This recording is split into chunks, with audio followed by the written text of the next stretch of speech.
So ఏదైనా మూవీలో అంటే లైక్ ఆడిషన్ కావచ్చు, కాల్ కావచ్చు, ప్రభాస్ గారిది పర్టికులర్గా ఏదైనా మూవీలో అండ్ అప్కమింగ్ రాజాసాబ్ కూడా వస్తుంది కాబట్టి ఏదైనా ఆఫర్ కాల్స్ వచ్చి మిస్ అయిపోయినవి ఏమైనా ఉన్నాయా? అండ్ రాజాసాబ్ నుంచి ఏమైనా కాల్ వచ్చిందా?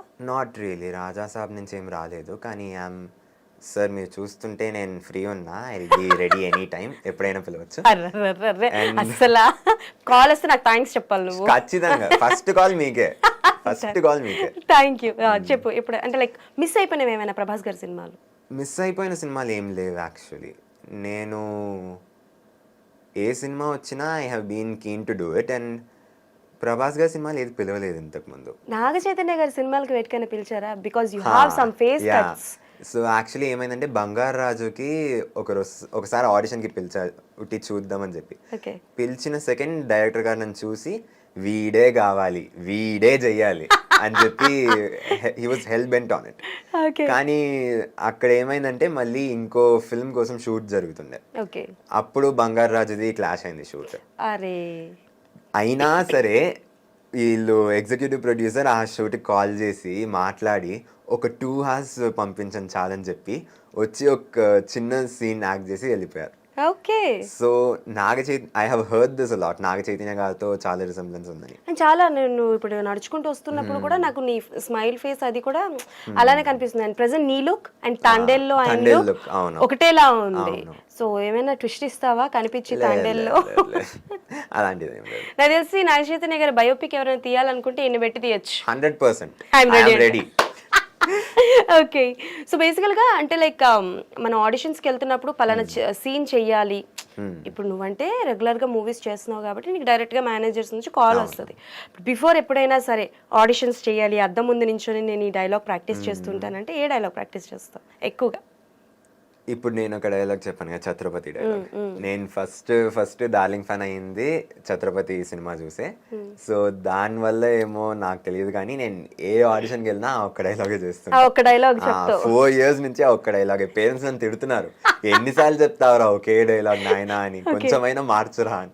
ఎప్పుడైనా నీకు అవకాశం వస్తే ప్రభాస్ గారి కాంబోలోని ఆయనకి విలన్ గా చేయాలి, యాంటాగనిస్ట్ గా చేయాలి, 100% your ready to do? Ready. Prabhas గారి పక్కన నిల్చుంటే చాలు నాకు, ఏ రోల్ అయినా పర్లేదు. I want to act with him, I want to meet him, అంతే. సరే, ఇంత ప్రభాస్ గారి ఫ్యాన్ అంటున్నావు కాబట్టి యు ఆర్ ఆ 20K కిడ్ కాబట్టి బేసికల్ గా మీమ్స్, ట్రోల్స్ ఎక్కువగా వస్తూ ఉంటాయి.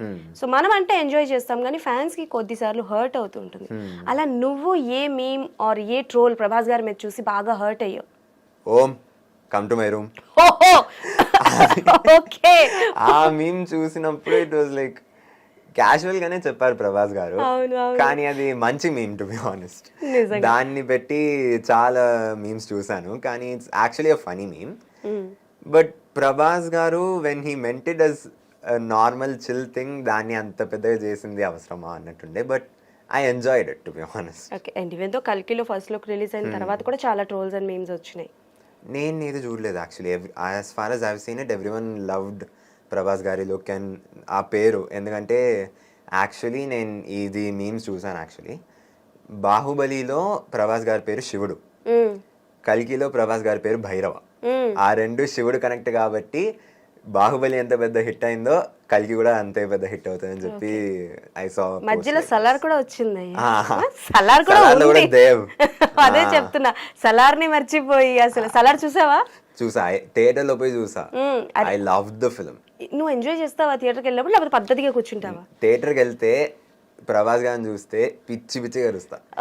మల్టీప్లెక్స్ అయినా సరే, ఏ సినిమా అయినా ఐ ఎంజాయ్ ద ఫిల్మ్. తగ్గేదలే. ఓకే. అసలు తగ్గేది. పేరెంట్స్ తో వెళ్తావా, ఫ్రెండ్స్ తో వెళ్తావా? మోస్ట్ మూవీస్ పేరెంట్స్ తో వెళ్తా, కానీ అప్పుడప్పుడు కొన్ని యానిమేటెడ్ ఫిల్మ్స్ అయినా సరే, లేకపోతే ఇది డిజిటల్ లాంటి సినిమాలు, అవన్నీ ఫ్రెండ్స్ తో వెళ్తాం. డిజిటల్ లాంటి సినిమాలు ఫ్రెండ్స్ తో. ఓకే. సో డిజిటల్ లాంటి కాన్సెప్ట్ స్క్రిప్ట్ నీ దగ్గరకు వస్తే అమ్మ వాళ్ళ దగ్గర పర్మిషన్ తీసుకుంటావా, లేకపోతే నీ ఓన్ డెసిషన్? పర్మిషన్ తీసుకుంటా. అమ్మ ఏం చెప్తారో దాన్ని నేను వింటాను. As I told you, I am a mother's boy. Okay. So నాకు తెలిసి మమ్మీ కూడా కంటెంట్ క్రియేట్ చేస్తూ ఉంటారు కదా? అమ్మ, she's actually in to this educational field అన్నట్టు. She creates websites and she has a post related to ఇది కిడ్స్కి హెల్ప్ చేస్తుంటారు విత్ ద కాంపిటేటివ్ ఎగ్జామ్స్. ఇప్పుడు నీట్ ప్రిపరేషన్ అయినా సరే, జేఈ ప్రిపరేషన్ అయినా సరే, she has a website which helps them. Okay.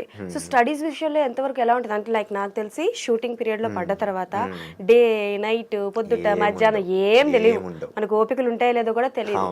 So study విషయంలో ఇంట్లో ఎంత స్ట్రిక్ట్గా ఉంటారు? స్టడీ విషయంలో ఎంత స్ట్రిక్ట్ ఉండే అంటే, ఇది 10th క్లాస్లో నేను యాక్చువల్లీ ఐసిఎస్సిలో ఉన్నాను అనమాట. సో 10th క్లాస్ అప్పుడు మార్నింగ్ 4 o'clockకి లేచి ట్యూషన్కి వెళ్ళి దాని తర్వాత ఇంటికి వచ్చి స్కూల్కి పోతాం. పా మార్నింగ్ తెల్లారు 4 గంటలకు ట్యూషన్ చెప్పే టీచర్ అక్కడ ఉన్నారు. అది కూడా 7 days a week, no holiday.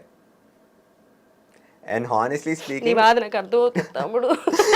And honestly speaking his name is Nagaraj sir, the person who taught me. ఆయన లేకపోతే I might not have scored well in my board exams actually. నువ్వు అంత So కష్టపడ్డావు. thanks to sir, to be honest. ఇది నేను reel cut చేసి పంపిస్తాం ఈసారి ఖచ్చితంగా. బట్ అండ్ ఏమైందంటే ఇది బోర్డ్ ఎగ్జామ్స్ అప్పుడు నాకు మార్నింగ్ 2 AM 3 AM దాకా షూట్స్ ఉండే.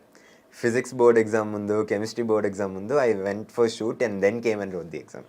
ఓ నువ్వు షూటింగ్ ఎగ్జామ్ మొత్తం బోర్డ్ ఎగ్జామ్. బోర్డ్ ఎగ్జామ్ ఈ విషయంలో అయితే మీ పేరెంట్స్కి హ్యాట్స్ ఆఫ్ చెప్పాలి. బికాస్ చాలా మంది ఎగ్జామ్ ఉందని చెప్పి వచ్చిన అవకాశాన్ని వదులుకుంటూ ఉంటారు చాలా మంది. సో మేబీ ఈ విషయంలోనైతే హ్యాట్స్ ఆఫ్ టు యూ అక్క. సో బేసికల్గా నీకు ఇంకొక విషయం అడగాలి. అంటే మేబీ ఇది నీ జాన్రా కాకపోవచ్చు, నీకు అర్థమైనంత వరకు దీనికి ఆన్సర్ ఇవ్వు. పాలిటిక్స్ చాలా నడుస్తూ ఉంటాయి. సో అంటే లైక్ ఇప్పటి వరకు నువ్వు ఎప్పుడైనా ఫేస్ చేసావా అంటే నీ విషయంలో కానీ, అంటే లైక్ పలానా పర్సన్ పలానా డైరెక్టర్ తనకి చాలా ఫేవర్గా ఉంటున్నాడు, మేబీ డబ్బులు ఇచ్చే అవకాశాలు తీసుకుంటున్నాడు అని ఇలాంటి పదాలు కొన్ని వింటూ ఉంటారు, కొంతమంది అంటూ ఉంటారు. ఎప్పుడైనా ఇలాంటివి విన్నావా? నేను ఎప్పుడు ఇలాంటివి వినలేదు. I have never faced such consequences. And politics కూడా I don't really watch a lot of politics. నేను చూసేది mostly cinema cinema cinema. Okay, దాన్ని వదిలితే నాకు న్యూస్ చూసే అలవాటు నాకు లేదు. అర్థమైపోయింది. నేను అడిగే క్వశ్చన్ వేరు, నువ్వు చెప్పిన ఆన్సర్ వేరు, ఇద్దరికి పొంతన కుదరట్లేదు. ఓకే, సో ఎస్, ఇంకా పవన్ కళ్యాణ్ గారి గురించి చెప్పు. అంటే because he's an inspiration to each and every one. And now ఏ డేస్లో చూసుకుంటే అండ్ పొలిటికల్గా కూడా ఆయన చాలా సక్సెస్ అయ్యారు. కాబట్టి మూవీ పరంగా వరకు చెప్పు.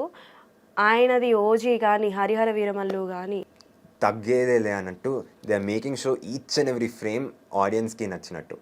బికాజ్ పవన్ కళ్యాణ్ గారిని వింటేజ్ పవన్ కళ్యాణ్ గారు చూపించే ఉద్దేశంలో ఉన్నారు. బికాజ్ సుజీత్ గారు కూడా he is a huge Pawan Kalyan గారి ఫ్యాన్. అవునవును. And it's a fan feast to be honest. I feast ఉంటుందా ఫ్యాన్స్ అందరికీ? ఖచ్చితంగా. నీకు పవన్ కళ్యాణ్ గారిది ఏ మూవీ అంటే బాగా ఇష్టం? పవన్ కళ్యాణ్ గారిది పంజా. పంజా. ఓకే, పంజా ప్లస్ ఖుషి. ఖుషి పంజా